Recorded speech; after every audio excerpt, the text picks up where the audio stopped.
Hey there, Orioles fans. Today is Friday, April 1st, 2022, and welcome back in to the Locked On Orioles podcast, part of the Locked On Podcast Network, your team every day. As always, I'm your host, Connor Newcomb, and coming up on today's episode, we're going to talk all things storylines from spring training down in Sarasota. As Nathan Ruiz, the Orioles beat writer for the Baltimore Sun, joins us back on the pod to talk about all the Orioles news coming out of Sarasota as we are a week away from opening day.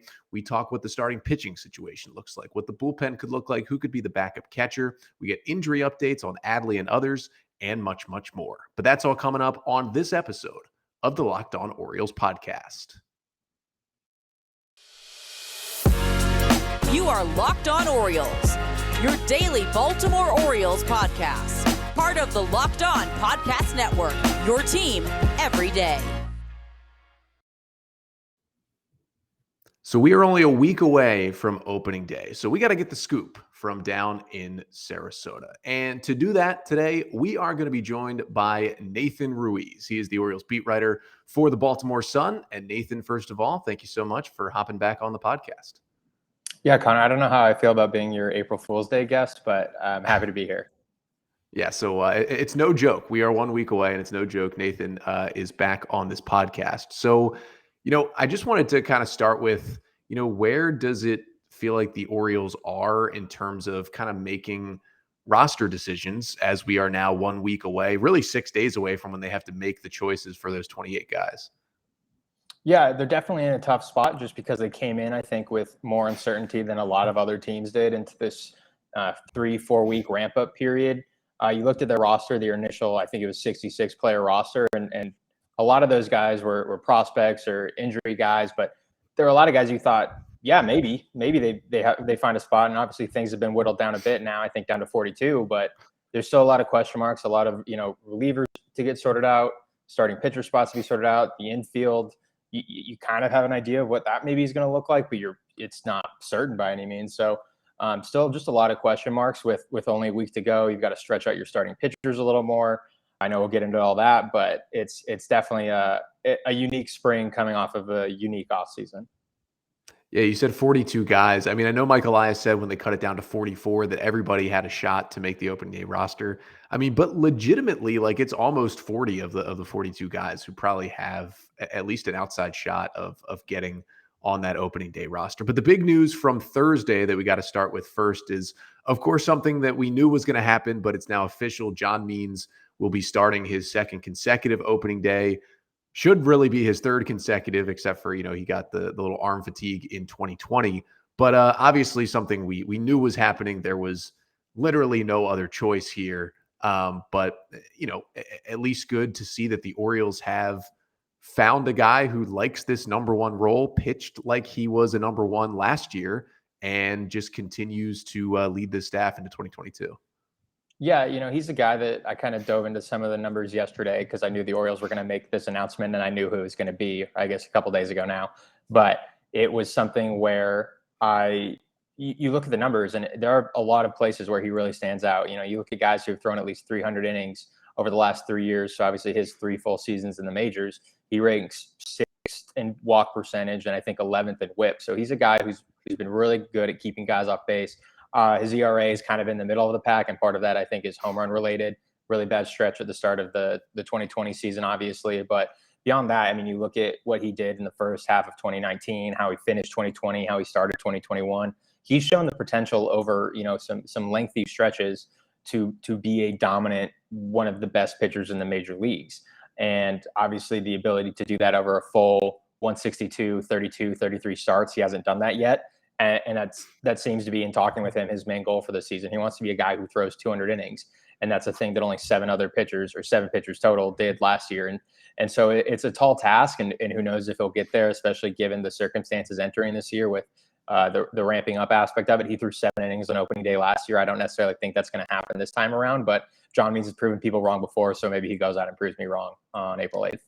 Yeah, and on some of his best days, he can be pretty efficient as well. And so, you never know. Maybe the plan isn't to go through 7 innings, but if that pitch count is down at the Trop next Friday, maybe it could happen. And, at the very least, the Orioles are paying Jordan Lyles to get close to 200 innings. So, a best case scenario, if Means does what he thinks he can, they could have two guys hit that 200 inning mark potentially this year, which would at least help guys in the bullpen, the younger starters. But in terms of John Means, we know how good he was last year. He throws the no-hitter. He was the ace of the staff for really the third straight season last year.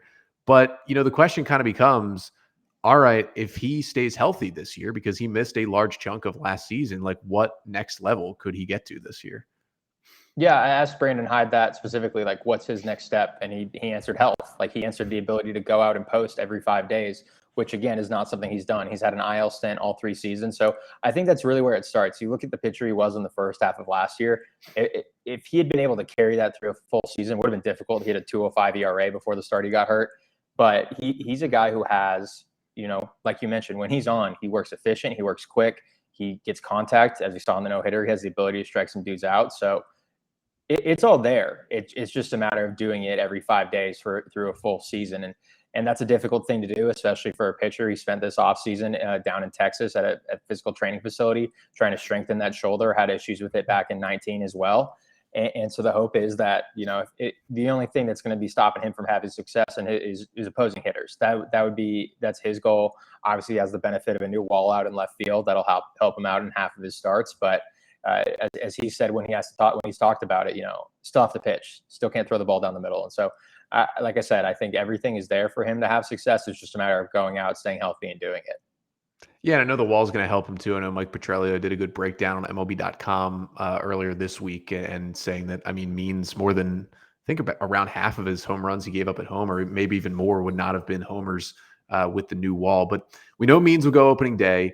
And as we've pretty much known, Jordan Lyles will be in this rotation. We don't know when he's going to start. I think the assumption from most fans is that he'll go Saturday as the number 2 guy just because he's the veteran arm.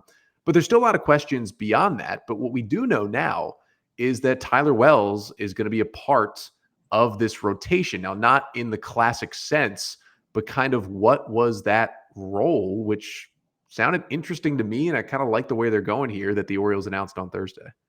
Yeah, it's in the same case as Lyles. Not exactly clear when Tyler Wells will start, but he will be a starter. Obviously, spent a good chunk of last season as the Orioles closer. Was really one of the only guys who has been closer for a consistent length for Brandon Hyde, and did well in that role. But he was a starter in the Minnesota Twins system before the Orioles picked him up in the Rule 5 draft, and they still think he can be that. He has a starter's mix. They like the build, they like what he can bring.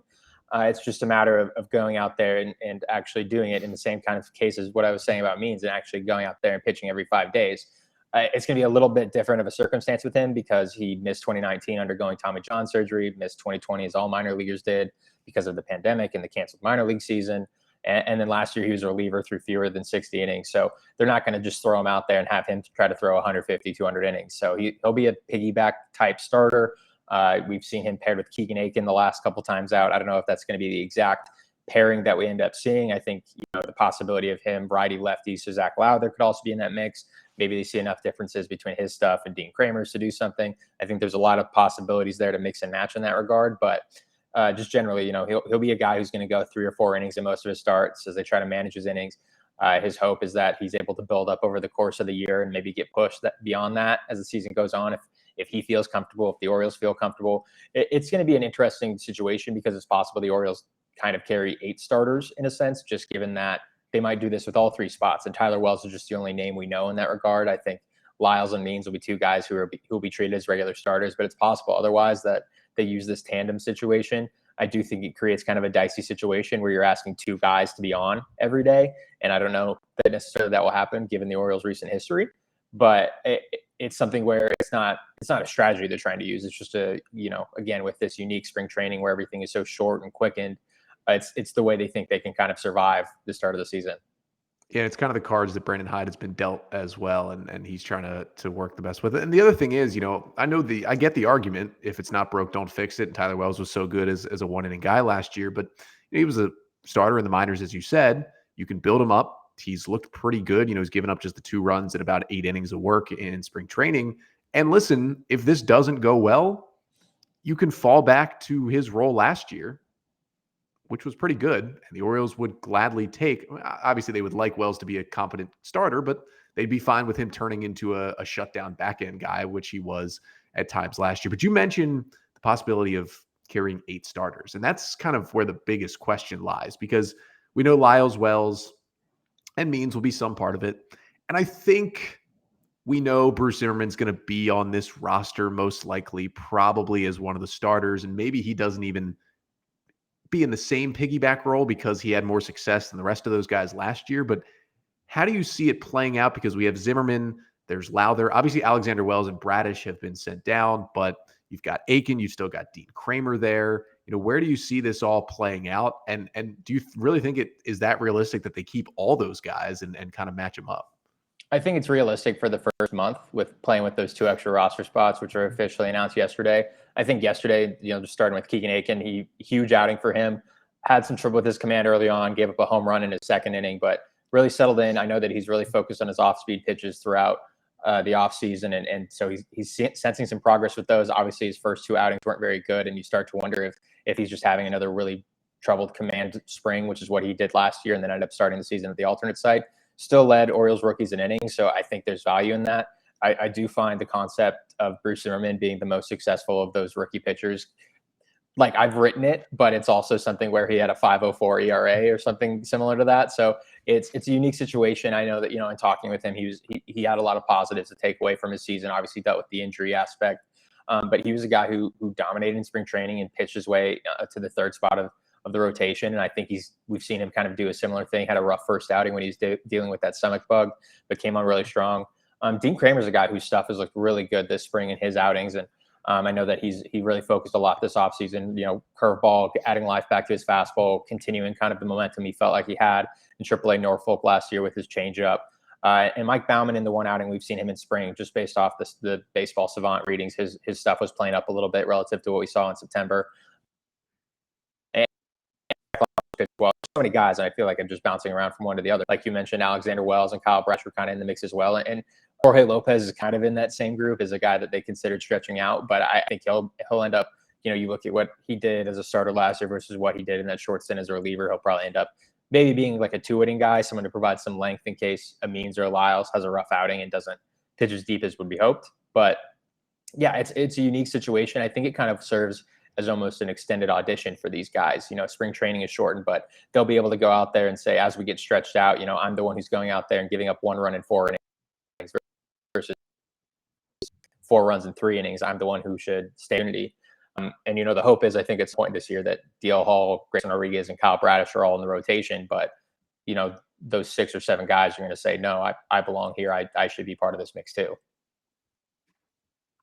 Yeah, the Orioles have a lot of guys to sort out, a lot of spots to sort out still, and it's still not very clear. And they still have another week, and they still have multiple spring training games to get guys some more work. But we'll continue our conversation with Nathan Ruiz of the Baltimore Sun in just a second. But first, got to tell you about Built Bar, because this is the protein bar that tastes just like a candy bar. That's what makes it so great. You're getting the 17 grams of protein in every bar. It's just 130 calories, but you feel like you're eating a candy bar. They have these great flavors like mint brownie, coconut, and new for this month, white chocolate, cookies and cream, and then always, as my favorite, peanut butter brownie. And again, it's not that, bad protein bar taste. It's just like a candy bar covered in 100% real chocolate, but it's good for you. And you can feel good about eating it as well. At Built Bar, they're all about the taste. They make it delicious first, then figure out how to make it healthy. And I don't know how, but they pull it off every time. So go to Built.com, use the promo code LOCKED15, and you'll get 15% off your order. Again, that is promo code LOCKED15 for 15% off at Built.com. So we're here with Nathan Ruiz, Orioles beat writer for the Baltimore Sun, talking about biggest storylines from Sarasota at Orioles camp. And, we've talked rotation. Now I did want to kind of switch over to the bullpen just for a little bit, because if the Orioles go with maybe a little bit closer to a typical rotation, maybe there's only one set of piggybacking guys, some of these starters, Dean Kramer, Zach Lowther, whoever it may be, Keegan Aiken, could end up in bullpen roles, maybe multi-inning roles. But I wanted to specifically talk about 2 guys who we've seen really pitch well, who came in on waivers, and that was Bryan Baker and Cionel Pérez, who you wrote about each of them in your piece for the Sun on Thursday after the game against the Pirates. It seems to me like they're both trending towards making the roster. And I wonder if that seems to be kind of the vibe in Sarasota as well. Yeah, I think so, especially in the case of a guy like Pérez, where he only has, he's out of options. He's out of minor league options. So he's a guy who you can't just send off to the minors and stash. He needs to make the roster. He's gone, has great stuff from the left side.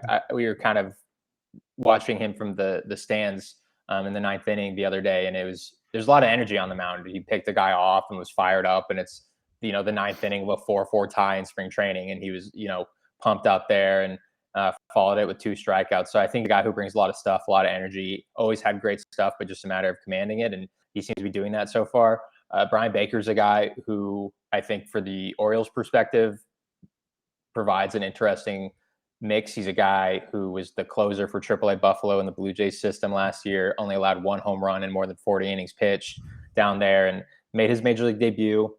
Only got 1 stint before he was put on waivers, but was part of a trade from the Rockies to the Blue Jays and started to find success after moving to relief and hearing, hey, you need to throw your fastball up, not down, which is something, guys heard all the time. And a lot of guys in baseball now have heard and started finding success with. So interesting mix. His first 2 outings both came in the 9th inning. So he's facing guys who are maybe, bench guys or up for minor league camp, but, Brandon Hyde intentionally put him out there between Wells and Aiken today or yesterday to make sure that, he got a look at him as a guy who is facing, major league hitters instead of, bench guys, backup guys. So it's 2 guys who I think provide an interesting mix. Again, those extra 2 roster spots allow some flexibility there. They don't just have a lot of proven pitchers on the roster. It's a different spring in a lot of regards in terms of what they have minor league free agent wise. Obviously on the position player side, they have Chris Owings. They're going to need to add a second catcher, but it's not like there's a Matt Harvey or Felix Hernandez or a Wade LeBlanc, Tommy Malone, like someone who's, if they're healthy,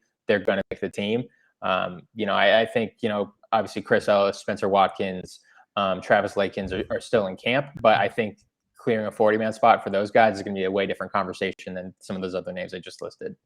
Right. I mean, we know they have to clear 1 spot to get the catcher on, which we'll talk about. But, if you do want to add an Ellis or if you do want to add a Lakins back, you have to make a tough decision. And to me, it feels like if there is a tough decision, maybe it's an Isaac Mattson to the 60-day IL could be one thing that would help. But it feels like maybe Joey Crable might become kind of the odd man out here as well. And it's maybe an easier choice of that odd man out because he just hasn't been with the organization that long and hasn't had success this spring training, but he's still got stuff that they obviously like. But I did want to ask you, of all those kind of potential piggyback starters, young starters, the Orioles hope they work out as starters, but there's just not going to be enough spots and not everybody works out.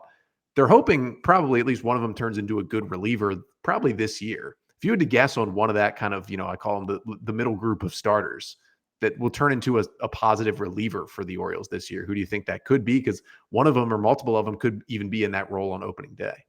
Yeah, it's a guy who actually I just realized I don't think I listed his name earlier, and I still think he has, starter potential, and the Orioles think he has starter potential. But Mike Bauman, actually, as I say his name, I did list him earlier, but he's a guy again who, when in his 1 game in Tampa, he got hit a little bit, but the fastball was, I think, averaging about 95, 96.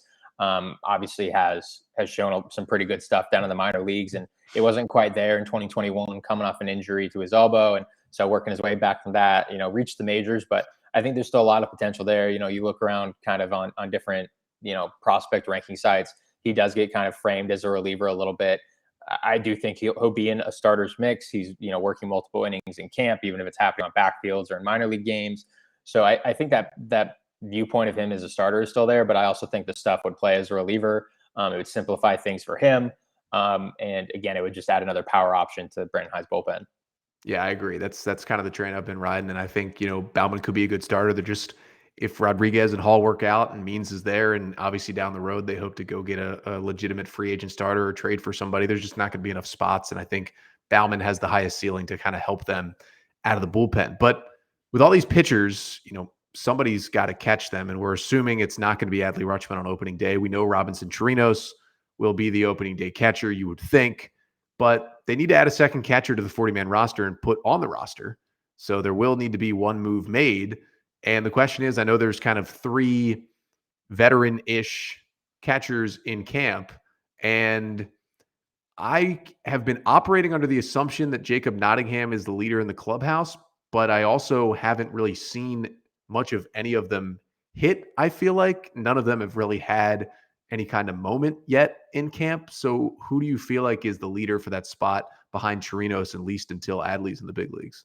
Yeah, it's really hard to say, like, to the points you were making. I mean, these are all guys who have a little more than a year or less than a year of major league service time. So relatively speaking, I suppose they are veterans, but it's tough to say. I mean, Ben Boom and Anthony Ben Boom and Bo Taylor are older guys. I think they're both in their early 30s. So Jacob Nottingham's 26 or so, but so they bring a little more experience than he does.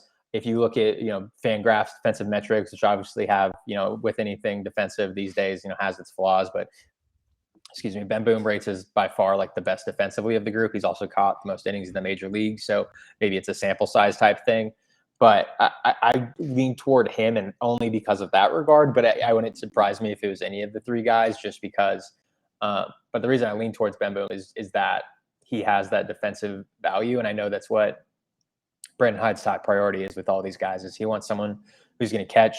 There is the aspect of Adley Rutschman is like going to be here at some point, and they're going to need to, they're going to, they're going to need someone else to leave at that point. So it's a weird situation.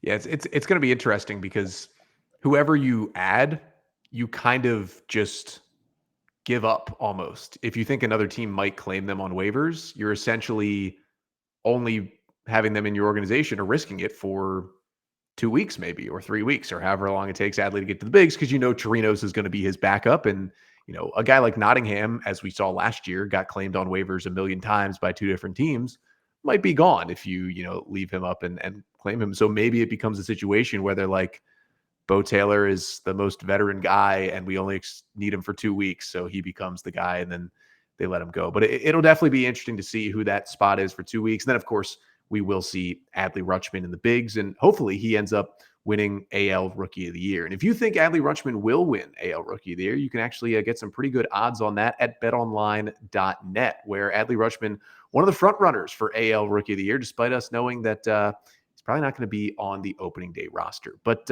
it's not just for baseball. You also get your Final Four odds over at betonline.net as well, with the games on the women's side tonight and the men's side tomorrow night, as March Madness comes to a close with the Final Four on each side. But it's not just wagering you can do. You can also check out sports scores, get some podcasts, get your sports news, get it all at betonline.net. You can also play your favorite Vegas casino games over there as well without stepping into the casino. So you can do it all at betonline.net, where the game starts. So we're here with Nathan Ruiz of the Baltimore Sun, who covers the Orioles. He's down in Sarasota, been covering the team as we are a week away now from opening day. And, I mentioned Adley Rutschman, and we talked about, who's going to kind of fill his void for a couple of weeks. But I know he's at least doing a little bit of baseball stuff, but not a lot of baseball stuff. We're over 2 weeks now since the initial injury. Has there been any update on Adley Rutschman? First off, I just want to say that was like a great lead into that ad read. You should definitely get like a signing bonus or a speaking bonus for that. In terms of Adley, he's doing some catching work. I think he's been doing maybe some catching bullpens on the backfields. He's done some, light on-field drills where they're throwing balls in. Just a lot of, light receiving work. Hasn't really started hitting or throwing yet, it seems like. They're going to slow play him. I know you said a couple weeks maybe for the backup catcher, but it might end up being longer than that. And that's just because this is the guy who's, the face of the franchise. Obviously, I've written a lot prior to this injury about the service time aspect of everything with him. But I think that obviously when an injury is now involved, the priority becomes his health, making sure it's not something he's going to re-aggravate. They want him to be on the major league roster at some point this season and be on the major league roster for the next, at that point, 7 seasons. So he's a guy who obviously has a lot of talent, regarded as one of the best prospects in baseball, the best prospect depending on where you look. And so the priority is getting him healthy. And it's unfortunate for fans, and it's unfortunate for me as someone who's covering the team this spring, because one of the top storylines got taken away really before things even got started. But it's going to be something, people are going to watch, whether he's in, starting the season in Norfolk or getting rehabbing maybe in Bowie. I don't know exactly what the plans are for him. They haven't ruled out the possibility of him being ready for opening day in either Norfolk or Baltimore for that matter. But I think, we're all pretty we're able to read a calendar and able to put things together. But at some point he'll be in Baltimore, and it's just a matter of when he's healthy enough and has gotten enough at bats under his belt to do that. Yeah, you kind of mentioned the void in spring training, and obviously we've felt it because, you were waiting for that big presence to get that full major league camp and show that he was ready for opening day. But I felt like I really felt the void for the first time today. I was watching the end of the game, and Nick Gonzalez came to the plate for the Pirates. Obviously, their former first-round pick, top prospect, and smacked a double off of Cole Sulser. And the Pirates broadcast was obviously loving it and seeing Gonzalez get a hit off a good major league reliever. And it just hit me like that should be what we're watching Adley Rutschman do all spring, is hit off of legitimate major league pitchers, and we're not getting to see that, which is disappointing. But before I let you go, there's one more injury I wanted to talk about, and it does play a big factor into kind of the bottom part of this 28-man roster for opening day, and that's DJ Stewart, who took a pitch off the hand, and I could have sworn something was broken when I saw that happen. And luckily for him, nothing was broken after they got the x-rays done. Now, he hasn't returned to game action yet, but it's kind of a twofold question. One, when should we expect to see Stewart back? And two, where does he fall in now? Because feels like obviously Santander, Mullins, Hayes are going to be on the roster. And I would guess Ryan McKenna is your perfect fourth outfielder type. So can they keep Stewart if he's healthy? Does Tyler Nevin have more of a shot there? Where does Stewart kind of fall in now with this setback? Yeah, I think he'll be back here in the next couple of days, and Brandon Hyde plans to give him as many at-bats as possible. It's a twofold part of getting him ready for the season, but also saying this is your opportunity to make the roster. He's a guy who does things that a lot of other Orioles don't. He hits left-handed. He has a great eye, great plate discipline. He came into camp in really good shape, and I know that he really enjoyed his alternate site experience. We saw that with what he did after he came back from there in 2020, hitting 7 home runs in 10 games or something similar to that. And now he's working with Ryan Fuller here in camp. So I know that he was really excited. And then obviously as that gets hit in the hand, and like you mentioned, I thought, that was a situation where I literally, you don't want to think it this way necessarily, but I thought, well, there's maybe their backup catcher roster spot is DJ Stewart's going to be on the 60-day IL at the start of the season. And, fortunately for him, he'll be back here in the next couple of days, but it does create a question. I don't know if Tyler Nevin's necessarily the guy who gets that extra opportunity. They've been playing Trey Mancini in the outfield. They've been, Chris Owings has a possibility, the potential to be out there. I don't think he's gotten out there yet this spring. They're mostly on the infield because they obviously have plenty of needs there as well. But there are other guys in camp. Obviously, Ryan McKenna brings the speed, brings the defense that DJ Stewart necessarily doesn't. And so it does put him in a tough spot. He's lost time in what was a very important spring for him. And it's a 10-game sample size looking back on that 2020 stretch, but he showed like, hey, this is the kind of player I can be.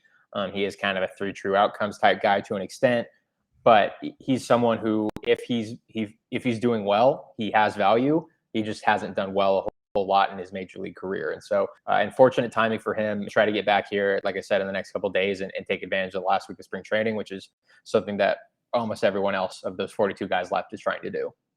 Yeah, the 26 to 28 is really helping specifically a guy like Stewart, especially with the injury here to still get him that spot. Listen, he was Barry Bonds for 2 weeks in 2020, and despite a 200 average, he had a 320 plus on base last year, and we know he still has a good batter's eye, and he still brings something. It'll just be interesting to see because the defense is not what it needs to be, and so he obviously has to produce at the plate to get that spot. But Nathan, one last thing for you. You've been down in Sarasota. This could be a guy who surprised you. It could be a guy who was expected to be good and has been impressive. Just when you've gotten your eyes on all these spring training games, who's one Oriole, whether it's a young guy who had no shot to make the roster or one of the, stars of the club, who's one guy who's really impressed you over the last couple of weeks in Sarasota? Yeah, I think what I'll take away from spring is going to be DL Hall's 1 inning. It was just really impressive. He's a guy who I watched back in 2019 in Frederick. I think I watched what ended up being his last start of that season. He pitched pretty well that day, but the stuff was just dominating the other day in Clearwater. And, part of that is probably he knew it's his one outing. He was going to get 1 inning, and he just wanted to go out there and let it rip. But I keep thinking back, and this is probably not a comp that people want to hear in the case of DL Hall, who's had some injury history, but I remember back in August of 2019 and when Hunter Harvey first came up, and every inning he pitched felt like the most exciting inning of that season. And DL Hall, the hope is he's going to be a starter and be able to come out and do great. But the same thing kind of applied to Austin Hayes in September of that year. When you're seeing these guys and they're coming up, it's exciting. It feels different. You pay attention in a different way. And obviously I'm doing my job and paying attention all the time, but it has a different feel to it. Watching DL Hall hit 100 and strike out dudes on 99.9 miles per hour. Like it's exciting. It's different. It has a different feel to it. And to your point earlier about Adley, it would have been cool to watch his at bats, but we've seen Colton Cowser in camp. We've seen Gunnar Henderson, Jordan Westburg started a night game against the Yankees. Like there have been dudes who have been here and gotten their moments in camp. In that same game, the DL Hall pitch, the infield at one point was Gunnar Henderson, Joey Ortiz, Jordan Westburg, and Kobe Mayo. And I think you can see the pieces here. Obviously, they haven't made it to Camden Yards yet, and the hope is that happens very soon. And starting this year, hopefully, late April at the latest is when some of these guys start trickling up. But it's a really exciting time. I know that maybe the 2022 Major League season won't necessarily be that. I don't think it's necessarily the year they become competitive, but I think it's the year they start becoming interesting in a lot of ways, because you're going to get DL Hall. I don't know, he's going to be throwing 100, but he'll be throwing 97, 98. You're going to get Grayson Rodriguez. You're going to get Adley Rutschman. You're hopefully going to get a Cionel Diaz. You're going to get Kyle Bradish, Mike Bauman, Kevin Smith. There's Kyle Stowers. Like there's a lot of guys in this mix that could be up on this roster at some point this year. I know we talked a lot today about the 28-man roster, but I think what's going to matter more is like the 26-man roster we see on August 1st. It's going to be, I think, a look significantly different. Obviously, some names will not be on it that would disappoint Orioles fans, I'm sure, but in a lot of ways, it's going to be, the sign of the future. And to getting a look at some of that this spring has been really exciting. Yeah, obviously we're focusing on those 28 guys, but a lot of Orioles fans would argue the next 28 after them are almost maybe a little more exciting as we look towards the future. But Nathan, thank you so much for joining us here once again. Let everybody know where they can find you on Twitter, follow your work, and read your stuff at the Baltimore Sun. Yeah, I'm on Twitter at Nathan S. Ruiz. You can find all my work at baltimoresun.com/sports/Orioles. Got some exciting stuff coming up here for this last week of spring. And so got something on what the hitting coaches have added. Talked to Dylan Tate, which I know that you checked in on what the work that he did earlier as well. So yeah, people should check it out at baltimoresun.com/sports/Orioles. Well, Nathan, thank you so much for joining us, and can't believe it, but we're only a week away now from opening day, when I know your life really ratchets up and you basically start living at the ballpark. Well, the ratcheting I think has already started. I've been living in Florida for 3 weeks, but yeah, that will happen as well. Yeah.